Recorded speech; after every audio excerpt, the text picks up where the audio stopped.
Com o paciente em pé, sem camisa e de costas para o examinador, observa-se o alinhamento dos ombros e escápulas, a linha média e o triângulo do talhe.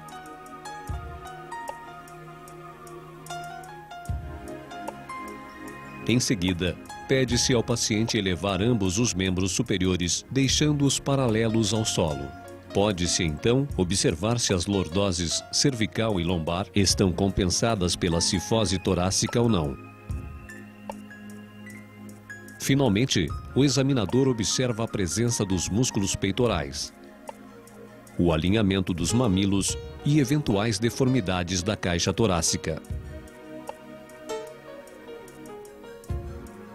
Com o paciente em pé e sem camisa, coloca-se um fio de prumo apoiado na 7ª vértebra cervical. Este fio deve acompanhar a linha média até o sulco interglúteo. Caso haja desvio da linha média, este pode ser medido com uma régua entre a apófise espinhosa mais afastada e o fio de prumo. Com o paciente em pé, de costas para o examinador, mede-se a distância entre os processos espinhosos de C7 a T12 com uma fita métrica. Em seguida, o paciente realiza a flexão da coluna e a mensuração é repetida. Num indivíduo normal, a diferença entre as mensurações é de no mínimo 2,5 cm. No teste da inclinação anterior, o paciente realiza a flexão do tronco, deixando o dorso na altura dos olhos do examinador, paralelo ao solo, não mais do que isto. Isto permite evidenciar giba dorsal ou lombar secundária à rotação, que é característica da escoliose. A magnitude desta gibosidade pode ser medida em centímetros, com o auxílio de um goniômetro e uma régua. O goniômetro é apoiado no ápice de giba e nivelado a 0 grau, paralelo ao solo, na altura. Enquanto que do lado oposto, à mesma distância da linha média, mede-se a distância do gradil costal ao goniômetro. A angulação da giba pode ser medida com o uso de um escoliômetro posicionado na linha média na altura da giba e tocando o gradil costal. Com o paciente sentado, o examinador posiciona uma fita métrica ao redor do gradil costal deste, na altura dos mamilos, e solicita uma inspiração forçada. Este deve ter uma amplitude de pelo menos 3 centímetros entre a expiração e a inspiração profunda. Com o paciente em decúbito lateral, realiza-se a rotação da coluna. Nesta avaliação, o examinador fixa a pelve e não toca a maca com uma mão em uma direção, trazendo o ombro oposto na direção contrária.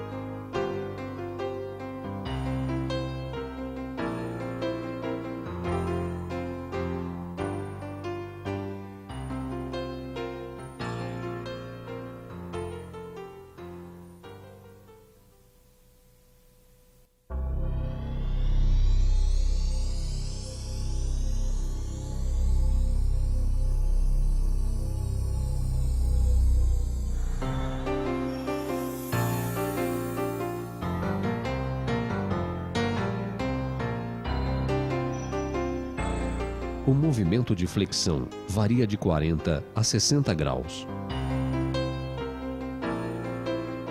A extensão da coluna lombar varia de 20 a 35 graus. O movimento de inclinação lateral varia de 15 a 20 graus.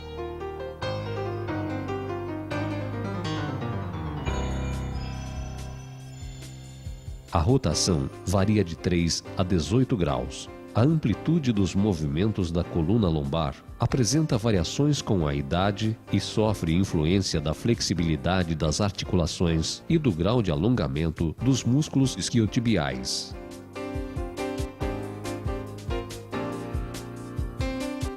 O teste de Schober modificado é utilizado para identificar pacientes que apresentam uma limitação verdadeira da mobilidade da coluna lombar. Com o paciente na posição ortostática, é delimitado um espaço de 15 centímetros, 10 centímetros acima e 5 centímetros abaixo do processo espinhoso de L5. O teste é considerado positivo se não ocorrer um aumento de pelo menos 6 centímetros na flexão máxima.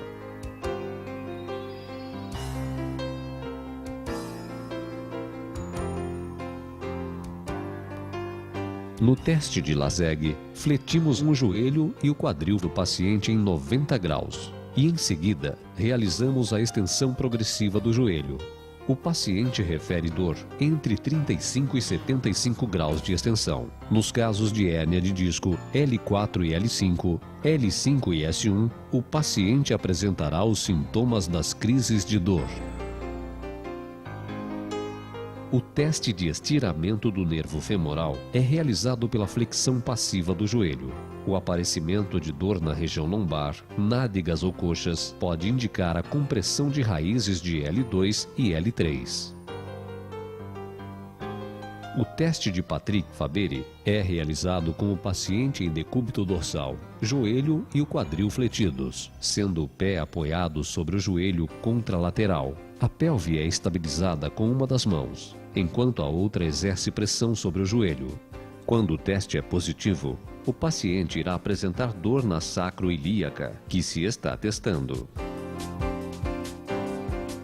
No teste de Hoover, é solicitada a elevação dos membros inferiores com o paciente na posição supina, sustentando-o pelos calcanhares. Normalmente, o paciente realiza força para baixo com o membro oposto ao que está elevando. A ausência dessa força para baixo do lado contrário ao da elevação sugere simulação.